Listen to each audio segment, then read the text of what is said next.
Hi everyone, good morning. My name is Praveen Kumar. I'm going to start a new series Linux tutorial. So today I'm going to discuss about basics of Linux. Let's start.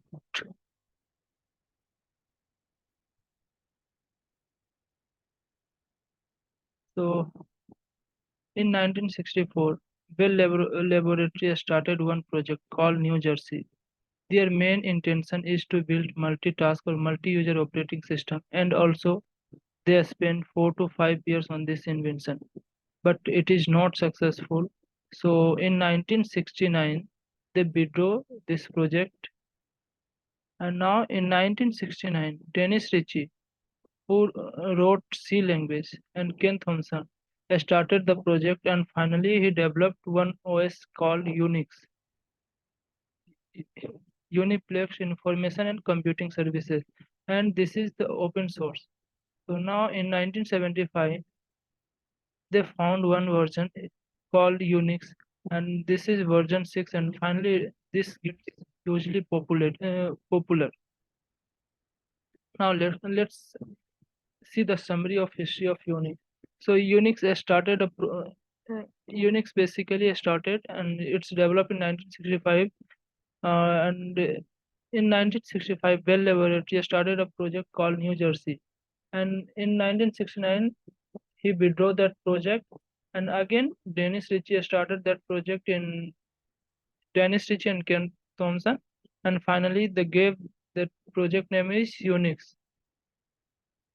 Unix means Uniplex Information and Computing Services. Now just see the summary of how Unix came into the picture. Sorry. So initially the name was Multics, and it is started in 1965 by AT&T, American Telephone and Telegraph, and General Electric Company, and MIT. All three companies started a project, and he developed a project called Multics, and the updated version of Multics is called Unix, and it is created by Ken Thompson in 1965, and the Unix updated version is Unix, and which is written in 100% C language and released in 1973. Now let's discuss about flavor of Unix. So RHEL, Fedora, Debian, Ubuntu, CentOS, Amazon Linux, Kali Linux, etc. So let's just see the basics overview of Linux, means history of Linux. So in 1990, Linus Torvalds, a graduate student from University of Helsinki, designed a Unix-like kernel on 386 Intel machine and gave this to Open Source Foundation (OSF). And he took the reference from Minix. Minix OS is developed by Andrea Tenenbaum.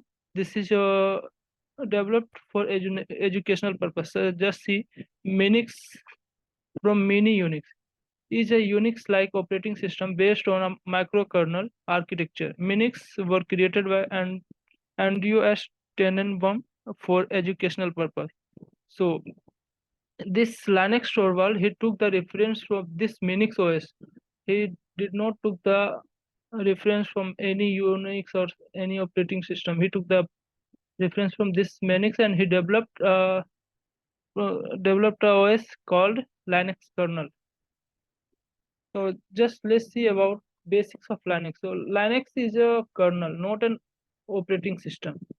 So Linux is not a Unix derivative. It was written from a scratch. A scratch means nothing,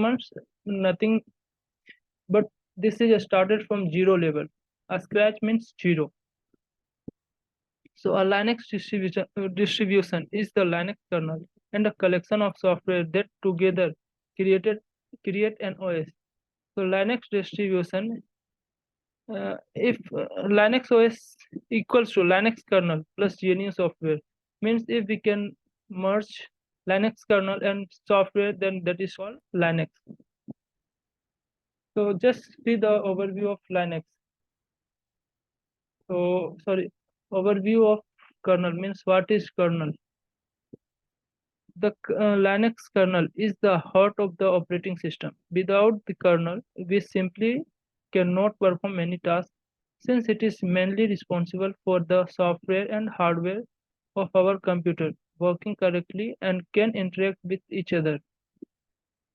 So kernel basically responsible for the software and hardware to interact with each other. That's it. So let's discuss about role, yeah, functions of kernel. So the main functions of kernel is memory management, process management. Second is process management. Third is device drivers, and fourth is system calls and security. So let's discuss about memory management. So memory management, nothing but keep track of how much memory is used to store what and where. Means now move to the second point, process management. Process management determines which process can use the central processing unit like CPU, when, and for how long. So for example, if multiple processes running on the server, and if you want to see that how much CPU is utilizing, so we can check with the help of process management how many processes are running inside this. Point third, device drivers. So device drivers act as a mediator, or we can say interpreter between the hardware and processor. And fourth point is system calls and security. So receive system call and security means receive request for service from the processes. Now let's see about Linux distribution. So Linux, there are a number of Linux distributions. Just see Red Hat, Source, Puppy Linux, Linux Mandrake, Ubuntu, Debian, Backtrack, Turbo Linux, Salesware, Kali, etc. So now let's discuss about Linux RHEL, Red Hat Linux free edition version and commercial version. So we have Red Hat 1 to Red Hat Linux, Red Hat 9. So free edition available Fedora Core 1, and same version is available is Red Hat RHEL 1. This is available as a commercial editions. So similar, we have free edition Fedora Core 2. So and commercial edition is RHEL 2. And similar way, we have a free edition of Fedora Core 3 and Fedora Core 4. This is the combination of RHEL 3. So inside Fedora Core 2 and Fedora Core 3, it's came in, it's the commercial version is RHEL 3. Similar way, we have Fedora 8 to Fedora 18. We have RHEL 6 commercial version, and Fedora 28 we have, and the commercial version is RHEL 8. So RHEL 8 is the commercial version, and this is Fedora 28 is the free edition. So one more came into the picture, Red Hat Linux. Red Hat Linux 9. So this is the commercial version, and the Fedora upper is the after 28 is the uh, free edition. So we'll discuss later on this. So let's see about features of Linux. So this is open source. So open source means free of software along with the source code and documentation is available. And multitasking, this is multitasking. Multitasking means nothing but capable of running multiple applications and process at the same time. Multi-user allows multiple users to log in and use resources at the same time. Now, portability. Portability means can nothing but can be installed on all hardware architecture. Like this is portable for any hardware. And scalability means same OS can be used on desktop to a supercomputer as well.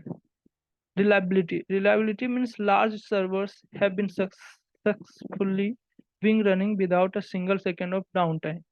And security, this is having inbuilt security, inbuilt firewall, so there is no need of any third party software. So companies are using Linux, so Google, NASA, Wikipedia, Facebook, Macromex, Samsung, IBM, Amazon, etc.